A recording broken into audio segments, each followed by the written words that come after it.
guess, but like that's not what I wanted. That's not what I envisioned. This is just meh. Weekend millionaires, just trying to be cool. Yeah, one day we'll be there. Till Monday comes again. We're weekend millionaires. So the first thing I'm gonna go through is probably the traits. Then I will look at the skills, like the utility skills, and then the weapon skills. So the way the Untamed mechanic, well, the Unleash mechanic works is that you can alternate between you being unleashed and the pet being unleashed. Right now my pet is being unleashed and his skills have been replaced with these. Your pet teleports, so shadow steps, to a target and lashes out, poisoning enemies and applying vulnerability. The damage on that is relatively low. The Condi damage is kinda okay. I have an extra blindness, which is probably specific to a trait that I have right now. Yeah, that's it. So that's the traits, where it comes from. So we'll look at that later. Rending vines. Your pet strikes nearby enemies with vines, removing boons and slowing enemies that are disabled.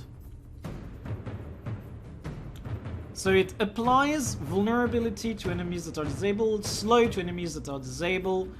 And this one, summoning a swirling spore cloud around your pet, destroying projectile. Oh, that's a portable wall of, well, not wall of reflection, but like shield of absorption. Chilling enemies who are disabled. So you really want to have your enemies disabled. Like it is a thing. It is a thing we're going to try to work towards. We'll try to maintain CC on our targets as much as possible. The other thing that I get are the cantrips. So the cantrips are the new utility skills, which are Perilous Gift. Cantrip while active, you cannot die and you cannot swap pets. When the cantrip ends, drain health from your pet based on the percentage of its current health. Alright, so it takes 50% health from the pet. The pet's health ranges from like 40 to 60k, more or less. So you can most definitely fully heal yourself by doing so. Alright, Exploding Spores creates a ring of spore around yourself that explodes after a short duration. Enemy hits by all spores are knocked down. It looks like this has some pretty good damage possibility, although the cooldown is a little bit long, in my opinion. Mutate conditions. Convert all your conditions into vulnerability. This is going to play very well with one of the traits that we will look at later on. Unnatural Traversal. Teleport to your target, making nearby enemies vulnerable. If an enemy is struck, this skill's recharge is reduced by half. Alright, the range is 900, so that's a shadow step, which is probably going to be more useful in PvP than it will be in PvE. I think that the skills we will play with in PvE are going to be very akin to what Rangers have been taking for a very long time. So like Sikam, maybe a Quickening Zephyr, probably the Signet of Nature.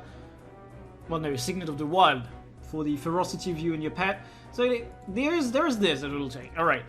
Finally, the Elite. 90-second cooldown is pretty long, although it is standard for an Elite skill. Surround yourself with elements of nature, gaining defensive boons and damage reduction. Striking an enemy while this fortification is active reduces the cooldown of this ability.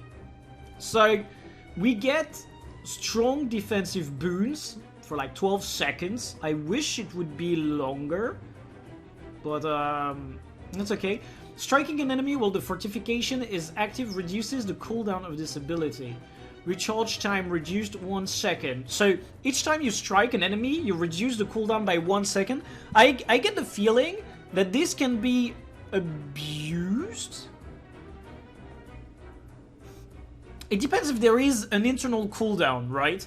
Because otherwise, if you have, like, if you're under the effect of a Soul Beast stance, or if you yourselves have some very fast hitting attacks, you're gonna be in a situation where it was gonna be possible to get like massive recharge reduction. Alright, Cleansing Unleash. Remove conditions when you or your pet unleash. This is what I meant with one trait that works very well with mutate conditions. Convert all your conditions into vulnerability, and then you unleash, removing that one vulnerability. So, in all like logic, this should work wonderfully well. You do the combination of the two, and you actively cleanse all conditions. Finally, we have debilitating blows. Disabling a foe applies condition to that foe based on your current state. So depending if it's you being unleashed or your pet being unleashed, you're going to be applying either vulnerability or weakness. There is a 1 second internal cooldown to this, so if you can disable in rapid conjunction, you're probably going to be able to maintain a lot of vulnerability on your target. Once again, I feel like this is more of a PvP trait. I wouldn't... I think that's like the most worth in PvE, but that's still not great, right? So then we gain vitality. So I said that during the stream, like the podcast with Jabro, Kroof, and Rook, I feel that this is very lazy design. A straight stat increase is not something I would expect in a trait line like this. I would expect it to be like a percentage of another stat, which then would make it worth actually building around another stat in order to gain that. Here you just get some straight vitality. Naturally, it is great for PvP or World vs. World. Once again, in a PvE setting, you should not need that much extra vitality. Alright, enhancing impact. Disabling a foe grants you boons based on your current state. Okay, you really are going to want to have a lot of disables. So there is a 1 second internal cooldown and you get either quickness or stab, which is very strong. Very, very strong. So this, in conjunction with the debilitating blows, is actually a very good reason to have disables. Bolstering Unleash. Gain boons when you or your pets unleash based on your new state. So either protection, if it's the pet being unleashed, or might if it's you yourself being unleashed. That is not too useful either, because you're gonna get boons from another source in PvE content. Naturally, this is going to be useful in PvP or World vs. World. Once again, I feel that this spec is very centered around PvP and World vs. World, as you just pointed out in the chat, Stefan. It's a bit useless in raids and fractals, but we will attempt to make it work. Finally, Corrupting Vines. Rending Vines converts boons into conditions instead of removing them. So, rending Vines. That is not from there, so I guess it is gonna be... Yeah, okay, so that's the pet skill, huh? Removing boons and slowing enemies that are disabled. So it converts the boons on the enemies to conditions. That's actually quite strong, but it's only 3. So that's not that impressive. So it's really not that impressive. Like, it's nice, but it's not great. It is a PvP thing, unless you actually need boon corruption in a PvE setting. Either way, we will take it for now. Finally, the Grandmaster traits. Fervent Force. Disabling a foe reduces the cooldown of all of your equipped skills. Oh. And that is kind of strong. Is that just me? I feel that this is strong. We'll see what else we get. Restorative Strikes. The percentage of the strike damage you deal heals you. So this is going to be kind of good to make the Untamed able to fill niche roles like the Kiter at Kadim or some tanking role. 10% of your damage comes back to you as healing. This could be very good. Finally, Ferocious Symbols. You and your pet grant each other increased damage and movement speed when striking enemies. Maximum of 5 stacks, so that's a 15% damage and 25% movement speed. I really like this. I really like this trait. I think that this is gonna be the best one for PvE.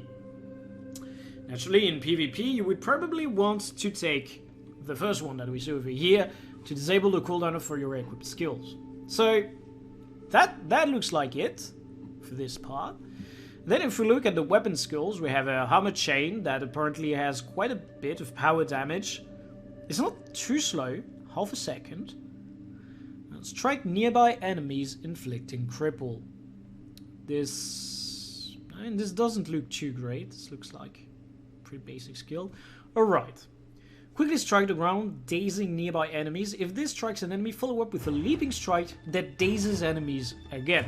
So this is going to be a double daze, which is kind of nice because it would probably trigger these traits twice.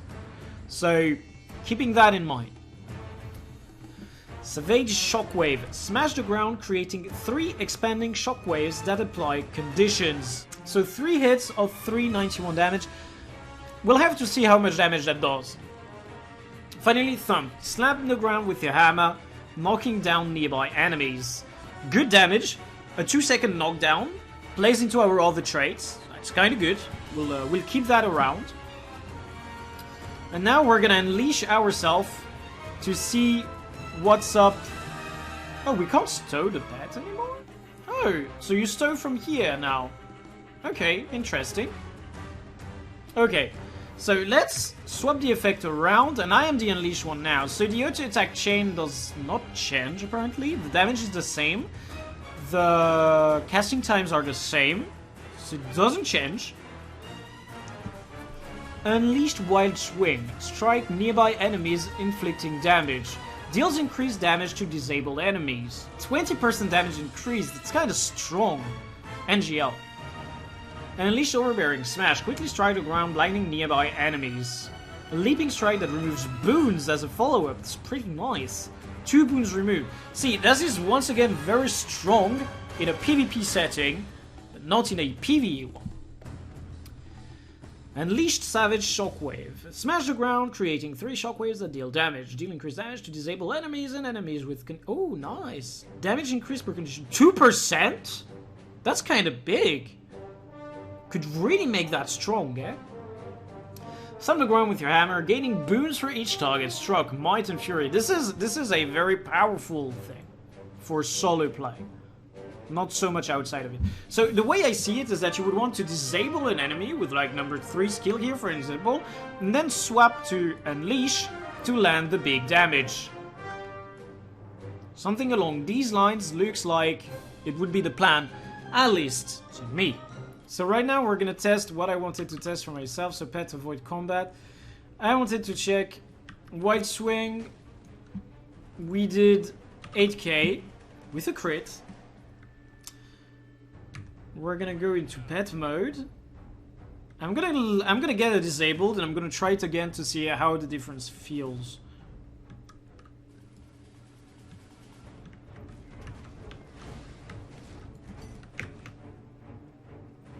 Against all odds, I did less damage, even though the enemy was stunned.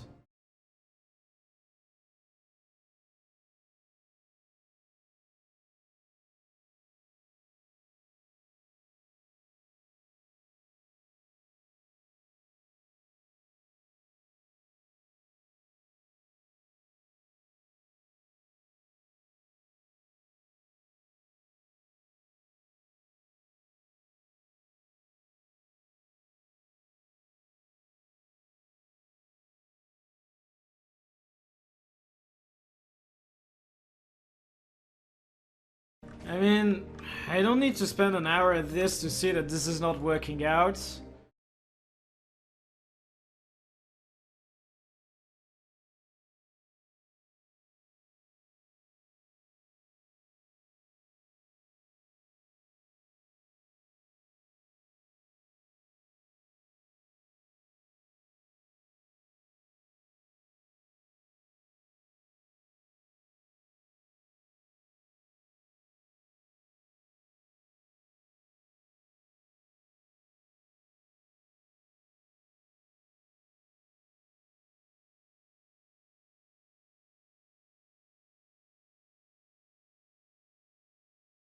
So 20k on power, 19k on Condi. Okay, wrong build. Well, not wrong build, but like not optimized build, not correct gear. But like, I don't know.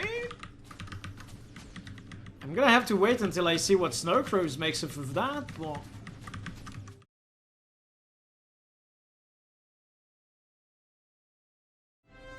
it's a shame that when you unleash, you don't stun break. That would be a good change to the class, like for real. Also, have you realized that there is no cantrip reduction trait.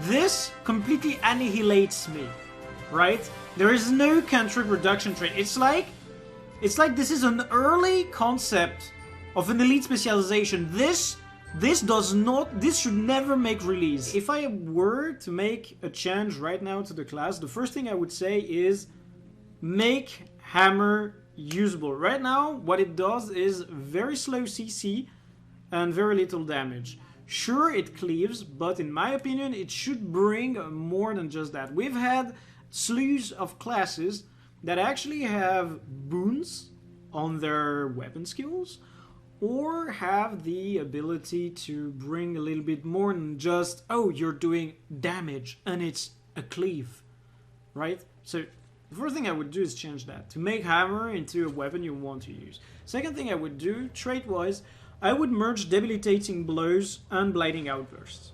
I think these two should be merged. In there, I would put a trait that would be like gain vitality as a percent of your, like maybe, I don't know, toughness or power or something. Then a cantrip reduction trait bundled in the same thing. Like these two, one trait. And the cleansing trait, I mean, it's very bad, but I don't have a better idea for now, so we'll leave that for later. Here, instead of gaining vitality, we should have a fun effect, like maybe give party-wide quickness or alacrity when disabling a foe. Like the whole class, I mean the whole specialization is about disabling, and somehow we never get boons for it. Like, what do you get? You literally land a disable. 99% of the time in PvE, the mobs can't even be CC'd. So like, there is no value. You're like, okay, right, I got my disabled in. I guess I triggered my disabled traits. Good, right? Okay, but that's it. It is lacking. Like, you guys agree with me. It is lacking. So that's part 2 of the plan. Then what else would I say we should do? Gain boosts on your pet unleash. Disabling a foe grants boons based on your current state. But that's just you getting boons. This should be there, and it should be party-wide quickness, so that we can at least have quickness untamed. And then it becomes interesting. Like, I swear to God, make the quickness party-wide and make it a little bit longer than 3 seconds, and you're gonna have quickness untamed, and that will actually be a decent build. Make this party-wide. Like, simple as that. Bolstering Unleash. Gain boosts when you're a pet Unleash based on your new state. This could also be a party-wide thing. And then it forces you to actually unleash in the correct order to boost the damage around. So this could be an idea. Corrupting Vines. Rending Vines converts boons into conditions instead of removing them. I think that's not great. I think this could be better. Like, boon conversion, or like, boon corruption, I should say. It's not that great. Outgoing and incoming damage are increased your unleash. Okay, this is like super dumb. Super giga dumb. Like, why should I be nerfed by selecting the spec? This is not how a game works. You do not get nerfed by selecting a class. That's like walking around carrying a fucking boulder between your ass cheeks, right? So you need to like walk slow and everything. This is disgusting. You don't do that. This trait needs to go. This is not okay. I think the Grandmaster tier, like the Grandmaster traits, these are good. Like Berserker and Scrapper, but like, no, this is disgusting. It's not you do more damage, you take more damage. This would be okay. If this was a permanent, you take 10% more and you deal 15% more, I'm okay, I'm cool with it. The problem is, this swaps around when you unleash your pet. So if you want the unleashed skills on your pet, you nerf yourself by 15%. Great. Amazing. Then people can just say, oh, but you get a damage reduction, right? Like, you take less damage. Bro, if I want to take less damage, I'm just gonna get protection. Protection is a 33%. You always have it. Why the fuck would I want 10%? That's so bad. this trait is wrong. Like, if it was just the 15% damage part that you move between you and your pet, I'm cool with it. If it was on the other hand, you get 15% damage increase, 10% damage reduction, and you give that to your pet when you unleash them or you unleash yourself, sure, but like, this nerfs you half the time. Or like, as long as your pet is unleashed, you're nerfed. This is not okay. This is so bad. Like, I do not think that this is the way it should be made. Debilitating blows and blinding outbursts should be merged. Like, get extra condition on pet unleash skills. We get a cantrip reduction trait somewhere around there. And this one, remove conditions when you or your pet unleash. It should be remove conditions and break stun when you and your pet unleash. I think this would actually be fine. This, gaining vitality, merge it with the cantrip trait as like a % of power or something like this. Right. And then this, you replace it with something better, right? Like, I don't know, but we can do better, certainly. This, disabling a foe grants you boons based on your curse set. This should be party-wide, and it should be longer duration, so that a quickness, untamed build gets created. This should be the case. Gain boons when you or your pet unleash based on your new state. This should actually be party-wide as well, so that you actually get extra, like, another form of boon control. Like, maybe give, like, party-wide might or party-wide protection or something. Could be a good idea. It could be a mechanic. Like, this could be fine-tuned. Rain events converts boons into conditions instead of removing them. It should be more corruption. More corruption. Because it's on a big cooldown, to be fair. Oh, Jesus. That's, like, giga garbage. So that should be a thing. Yeah, the class has no boon generation. It's super bad.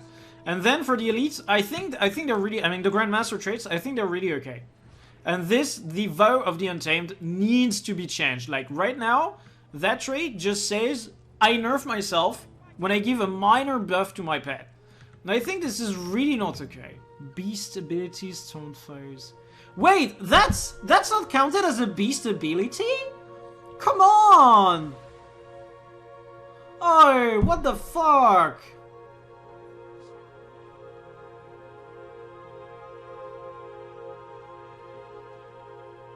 Fucking garbage. Alright, see, that's also one thing I wanted to say. With the release of the Untamed, Iron Annette also needs to go back and look at previous ranger traits. This only triggers with a beast ability. Make it so that it triggers when you're in the fucking unleashed mode. None of this is a beast skill. This is so bad. Another thing that is of noteworthy importance, two-handed training. Last time I checked, I lift the fucking hammer with both hands. Make this trait also affect the hammer. And there, what do we got?